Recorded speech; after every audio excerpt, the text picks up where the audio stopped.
To me, this program is not a journalistic enterprise. It is about learning.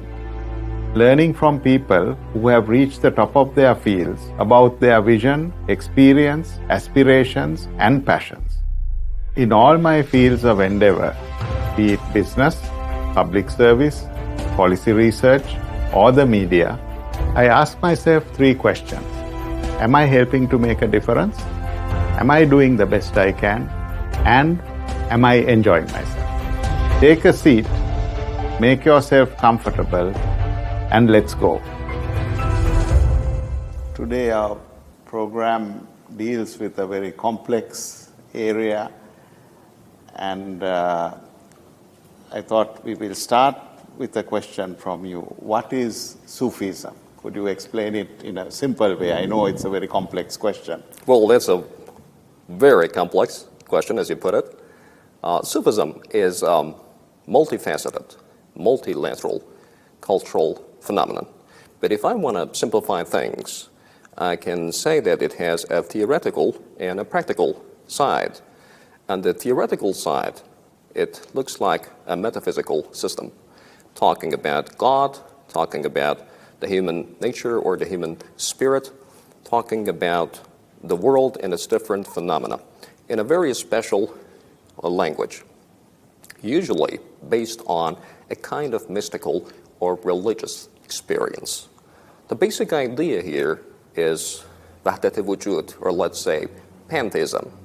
That is, seeing the world in its different phenomena as being somehow united with the ultimate reality, that is the God.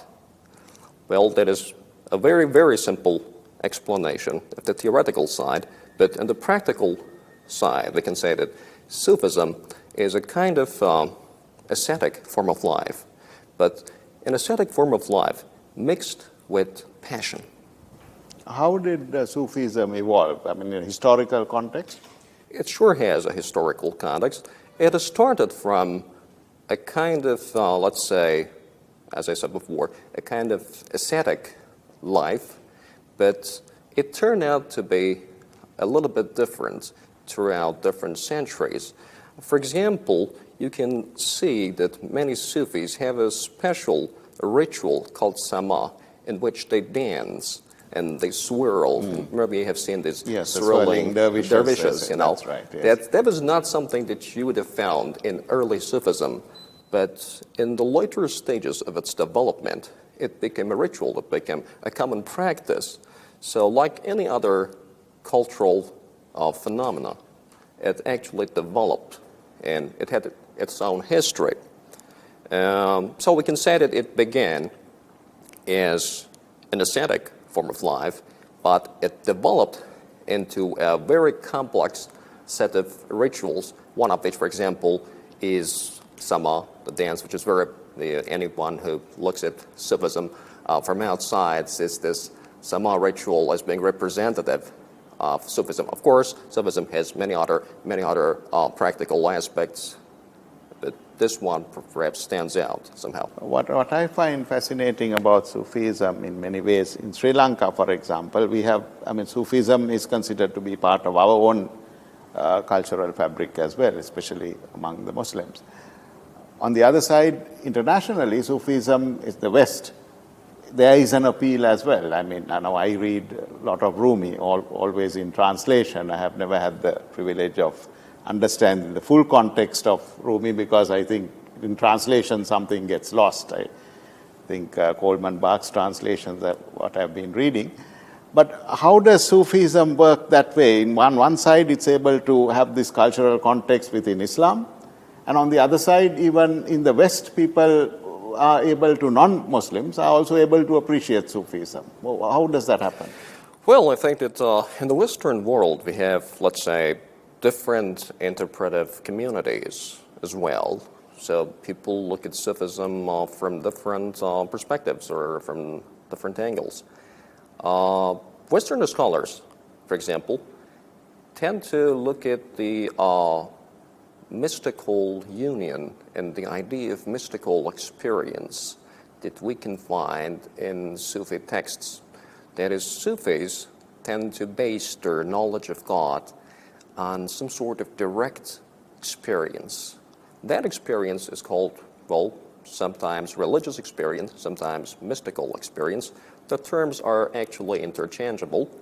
Now, what is the most interesting aspect of this phenomenon is that you can find its counterparts in other religious and mystical traditions, in Christian mysticism, in, let's say, in Buddhism even, the idea of nirvana and the experience of this nirvana state, and the idea of mystical union with God in Christianity.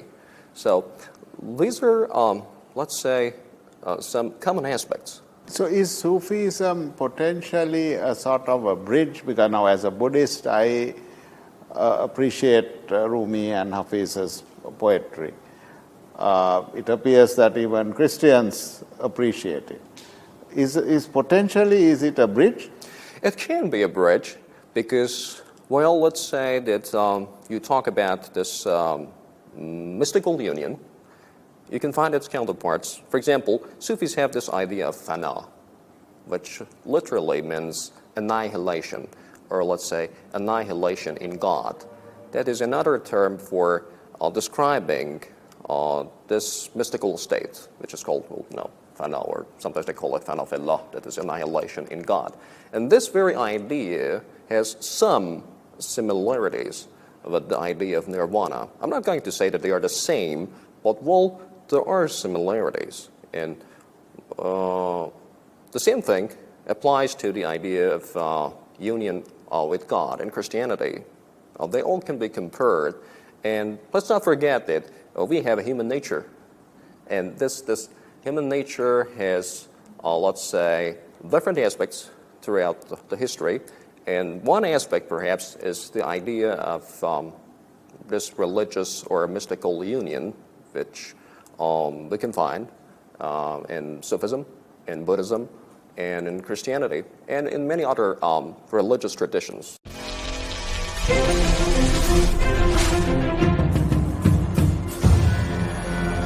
I believe you did your doctorate on Rumi, one of the greatest poets, Sufi poets, and also poets, period. Could you, because the audience probably would not know much about poets like Rumi and Hafiz, could you explain a little bit about them, their context, starting with Hafiz and then maybe Rumi? Okay, well, Hafiz is a great Persian poet of medieval times, and the reasons we have for paying too much attention to Hafiz are many. Let me just sketch a brief set of those reasons. First of all is the aesthetic pleasure you get from reading Hafiz's poems. They are the best example of using language in a sublime way. If you know Persian, and if you are familiar with the Persian tradition of ghazal, that is a special genre of love poem in Persian, then you will find the ghazals or the poems of Hafiz very interesting. And when you read those poems, you can see a poetic world which resembles no other poetic world. It's a very different poetic world. The similes, the metaphors, different language games that you find in Hafiz, assonance, rhythm, rhyme, and anything related to the poetry will be found there in its sublime form. That is one aspect of Hafiz's poems. And, well, we can say that we are homo aestheticus. Hafiz is a thinker, is a great thinker. Not a systematic philosopher, but a great thinker. Today, we are actually accustomed to reading the aphorisms of Nietzsche, of Sartre, of Wittgenstein. The language they use and the intellectual insights they offer quenches our, let's say, emotional and intellectual thirst. Hafiz can do the same thing, I mean, many have. So if you were to compare Hafiz with a Western figure, whom would it be? Nietzsche, or, I mean, you just mentioned Well, it might be a little bit hard because it needs some contextualization, and sometimes these comparisons are out of context. But, well, you can say that Hafiz's aphorisms on human nature, on love, on death, and mortality will somehow resemble not just Nietzsche, but some of Nietzsche's aphorisms. And Nietzsche himself mentions Hafiz in a special context in one of his books on the genealogy of morality. He mentions Hafiz alongside Goethe. And it says that these two guys have understood that the human nature has two sides, the sensual side, and let's call it the spiritual side, or the non-sensual side. And these contradictory aspects of human nature are fully appreciated by Hafiz and Goethe. And Nietzsche mentions these two figures. So we can say that this aspect is an aspect that Nietzsche would have loved. I was curious about another aspect because I noticed that you very often compare Hafiz to German philosophers. Any particular reason for that? Well, you can say that the reason for that comparison sometimes comes from Hafiz being mentioned by great German poets and philosophers like Goethe and like Nietzsche.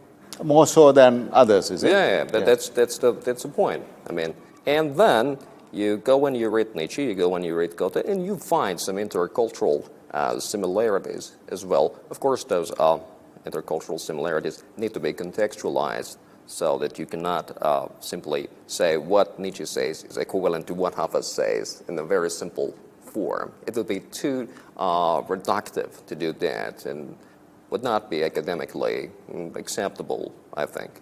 Now, Rumi is, in a way, to some extent, better known and appreciated internationally. Why is that? Well, it might have its own reasons. One might be that there are more translations of Rumi available nowadays. And the reasons might not be because Rumi is easier to understand, because Rumi is not very easy to understand. Let me tell you, for example, that if you read the Masnavi of Rumi, you need a lot of background knowledge to understand it. I mean, you have to know about the ancient philosophy. You have to know about the ancient tradition of theology. You need to have some knowledge about even ancient astrology and about the folk beliefs, many other things, many other aspects. And no single translation can simply reflect them. So you need contextualizations. But maybe some popular translations of Rumi will somehow simplify the whole context for the Western reader. And the Western reader enjoys the poetic language of Rumi, the metaphors, well, the similes, and the ambiguities. And the Western reader will use his or her own creativity to interpret Rumi in his or her own terms. That would be, well, a great cultural phenomenon, but it has its own shortcomings, I think. So if you were to sort of say what is, in a very sort of the essence of the difference between Hafiz and Rumi, what would it be? Well, you can say that Rumi is a great Sufi master, a great Sufi poet, and a great Sufi thinker. And his teachings can be contextualized within the parameters of Sufism and the Sufi doctrines. Hafiz, however, is a little bit different. Hafiz uses the Sufi metaphors, the Sufi similes, and let's say the Sufi poetic heritage. But he's not a Sufi in my idea. In my view, Hafiz is not a Sufi. He uses the Sufi language, but he creates a different poetic world. And the difference comes when you look at some themes in Hafiz's poems, which are not Sufi themes or Sufi doctrines. For example, Hafiz thinks that our very own existence is like a riddle which cannot be unraveled, and nobody can unravel it. It's a mystery. Well, this is not an idea that you will find in Sufism, because in Sufism, our human nature is already known. Our human nature is something bestowed upon us by God. We have descended from God, and now we are going to ascend. And this ascending is actually the path of Sufi. So if one were to use, let's say, I'm using probably a modern word, a platform for intercultural or interfaith dialogue, would Hafiz be the better platform for it, or would Rumi be the better platform? I would say both of them. I would say that the Iranian culture has offered many good insights into the human nature. And I would like to put Hafiz and Rumi alongside many other literary writers and poets who have gained this universal status, and their works have been considered classics. Well, we read the Iliad and the Odyssey of Homer. We read the Divine Comedy of Dante. We read Shakespeare's works, Goethe's works, Dostoevsky's works, the brothers Karamazov, for example, and we come to have an understanding of human nature. Now, Persian literature, at its best, that is, in a way it is reflected in the works of Rumi or Hafiz, does the same thing. We learn something about this human nature. That's the same thing that we learn from other classics, from other literary classics of the world. That's the same thing. Of course, maybe different aspects of human nature will be found there, but they are still part of this basic human core. So I would say that the Persian literature has offered a window to the human nature. This is one way to look at it, of course. And in terms of intercultural dialogue, I can say we can both read Hafiz and use Hafiz. We can read and use Rumi as well. And they showed it, I think, in another aspect. They showed that the very idea of, for example, fundamentalism, religious fundamentalism, or religious extremism cannot be part of the culture, our ancient or our, let's say, our ancient culture. Because in Hafiz and in Rumi, you find no sign of extremism.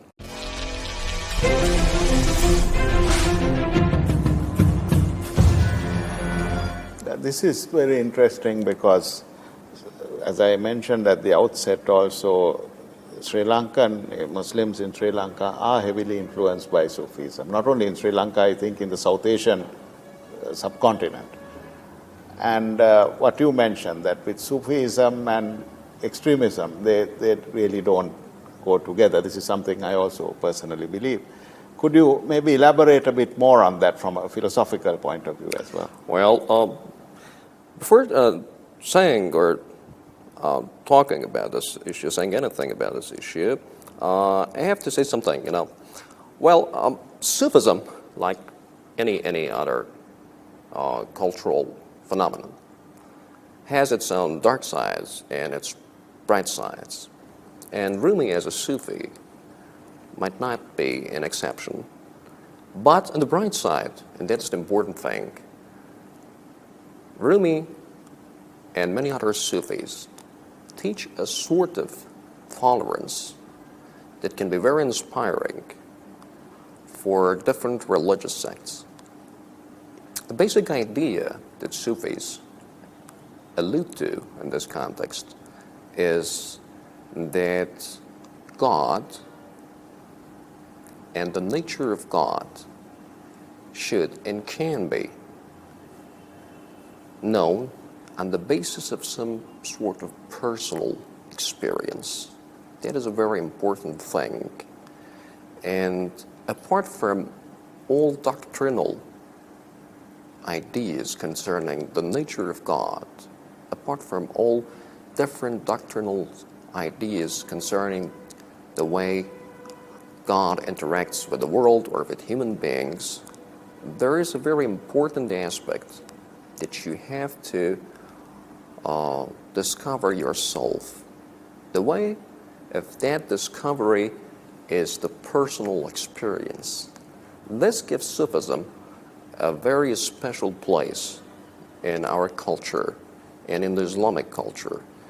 This gives the Sufi a path to God which is somehow personal, which is somehow based on personal experience, not on the way a special authority tells you to understand God. It is a special path that you have to go by yourself. Of course, you need sometimes the guidance of a spiritual leader or something. That is called murshid in Sufi terminology. But most of the times, it is a path that you should take by yourself. And there is a Sufi by the name of Ain al-Qazat Hamedani, a Sufi of medieval times. He asks the Sufis to look at all religious doctrines as simply way stations, not as an end in themselves, and to transcend them so that they can reach the ultimate reality by transcending all religious and doctrinal ideas concerning God. It's a very important, I think, aspect of Sufism that needs to be emphasized. How is it that, what I mentioned earlier, the spread of Sufism in our region, how do you think that would have happened? I mean, what would be how did it take place, you think? Well, you mean in Asia? Yes, in Asia.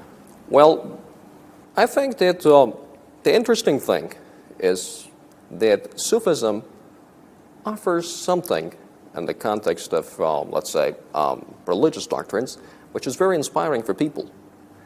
I mean, this way that it looks at the world, and it looks at the relation between man and God, and the status of man in this relation. Sufism asks you to go through a certain path by yourself and to discover God on the basis of your own experience. That would be very appealing to the human nature. It gives you a sense of difference, gives you a sense of discovering something new. It might be one reason why Sufism became so widespread, because it appealed to an aspect of human nature. When you look at the future of Sufism, how do you see it? Well, in the modern context with technology and what is happening in the world today, how do you see Sufism and the modern world blending in? I'm not sure that we can somehow make them unanimous with each other or create a kind of harmony between these two. I'm not sure about that. But I think that putting aside the doctrinal and metaphysical and theological aspects of Sufism apart, the important thing that Sufism can offer in this modern world is that if you believe in God or if you believe in an ultimate reality, you can experience that without basing that on a kind of religious authority or something. You can go through it by yourself. This has some links with modern individualism because, modern culture is an individualistic culture, and this individual aspect that every human being is emphasized in this modern culture. So Sufism has something like this to offer, but it needs some sort of reconstruction, It needs some sort of reconstruction. You have to put aside many historical layers, many theological, theosophical layers, and sometimes even you have to decontextualize Sufism to extract this idea. But it is there. It is there. It is not something that you are going to create. It is still there, and it can be reconstructed. And some thinkers have made some suggestions in that way. Because I have always been fascinated with how, let's say, a poet like Hafiz can be used as a bridge. Intercultural, interfaith bridge. if you were to structure it, let's say in the Sri Lankan context, we have many religions here and the relevance of Hafiz to this whole dialogue, how would you structure it? What would be a good framework to approach this on? Well, we can start from the idea of, for example, tolerance in Hafiz. The idea of tolerance in Hafiz is something that can be used in that way. There's a famous couplet in Hafiz's Diwan, which reads, and I quote it in Persian, جنگ 72 ملت همه را عذر بده چون ندیدند حقیقت ره افسانه زدند. Well, if I want to translate it, I would say transcend all the religious and doctrinal wars because not seeing the ultimate truth or reality, all the religious sects have gone astray. Well, that was somehow a literal translation of Hafiz's couplet, but I would say it offers a kind of understanding that we can have, or we should have, tolerance. If we are not sure that we have understood the ultimate nature of reality, or the ultimate nature of God, or whatever ultimate being we believe in, then we should be tolerant of others' ideas about the same thing, about the ultimate reality. I'm not sure that you have reached the essence of the ultimate reality, and you are not sure that I have reached the essence of the ultimate reality. We can have a dialogue, we can talk about this, we can negotiate our different understandings that we have, but no need to say that my understanding of the ultimate reality, is the best version that you can have. And now Hafiz has a kind of a skepticism concerning all religious and doctrinal wars. And he tells us to transcend them because the passive truth is different from that. And, well, I think that would be a great starting point. It's also the perfect point to finish this discussion. Thank you very much for joining us. Thank you, too, for inviting me to this, let's call it, intercultural dialogue.